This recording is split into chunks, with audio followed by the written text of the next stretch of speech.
Everyone in the comedy community woke up today to terrible news regarding the sudden passing of comedian AJ Johnson. According to TMZ, Johnson's nephew revealed he found him lifeless in a store earlier this month and was rushed to the hospital where he was pronounced dead. Johnson was beloved amongst his peers, as evidenced by the number of comedians who have given their thoughts and prayers. DJ Pooh, Don DC Curry, Michael Blackson, Angela Means were some of the members of the Friday family that reacted on social media. Today we have our comedy hype analysts, Vanessa Fraction, Capone, and Pierre, calling to the show to react to the passing of AJ Johnson and give his family our well wishes. Now, this news is never easy, especially right now in the comedian space. We have experienced a lot of these announcements that we're not too fond of, but I want to start with you, Pierre. When you heard the news, where were you and what were your reactions?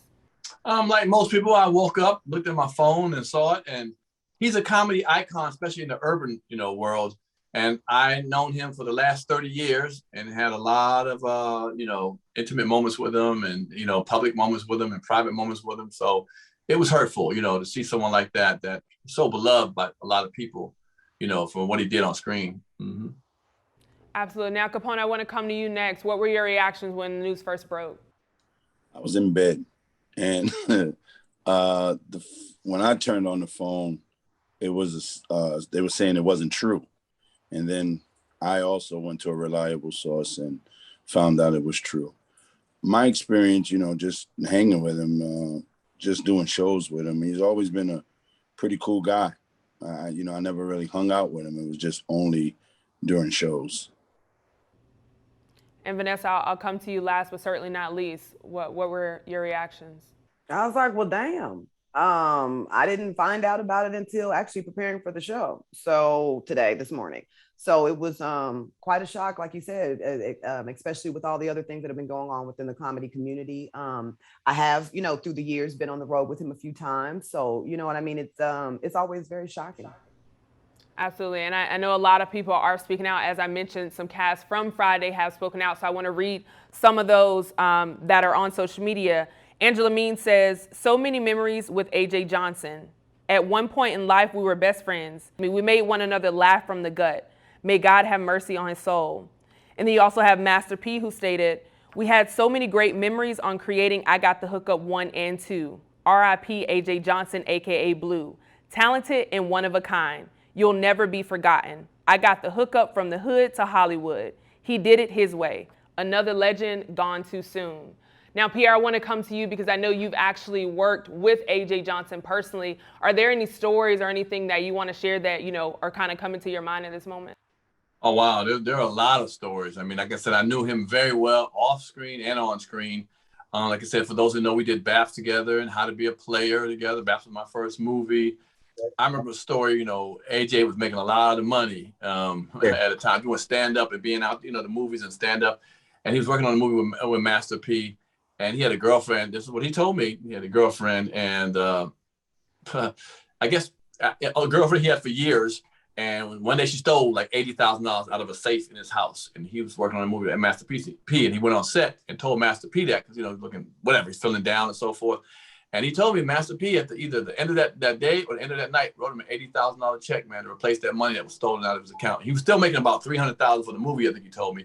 But I was like, wow, man, damn. I mean, Master P writing checks like that. If I ever get around Master P, somebody took my money too, But yeah, but for P to do that for him, so he was loved. He was beloved by a lot of people. I know him. At times, yes, he can be difficult. He was a brother, like he said, Master P said, from the hood to Hollywood. And I don't think he knew how to transition perfectly off camera around the Hollywood people. He was who he was, and you had to deal with him the way he was. And it can be rough around the edges at times.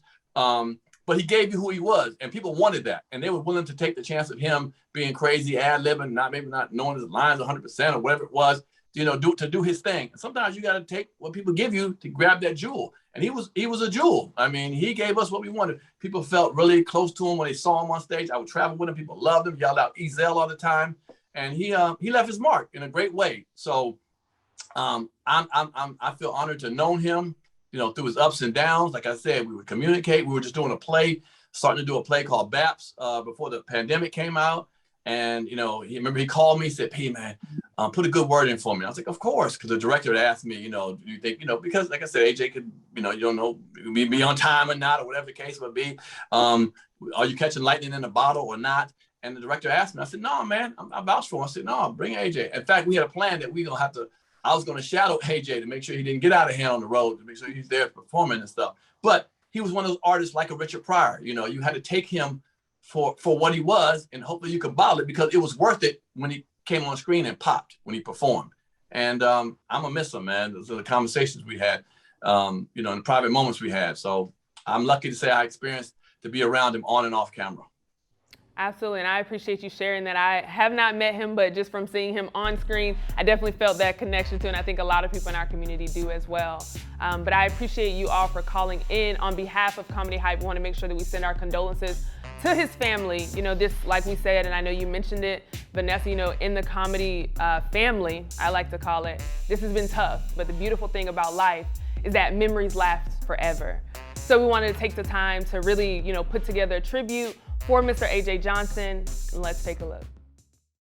Oh, my neck, my back, my neck and my back. Oh. Some chicken wings, hot dogs, and a case of 40. Did you get that? First of all, you need to calm the fuck down and go gargle. Funky. Man, my name is Stinky. Stinky, all right? Well, stinky, funky, smell hella bad. It's all the same. Funky, you know I ain't the smartest man in the world, but from over here, look like you taking a shit. Ezal, get the hell on my petrol. Oh, okay, let's smoke. You been eating corn, huh? Sit your ass down, you dirty fucker. How you gonna come to a concert dirty? They got back out there say, motherfucking drive by, everybody hit the dirt, niggas will jump on your back. You deserve a big old house. You deserve your own backyard.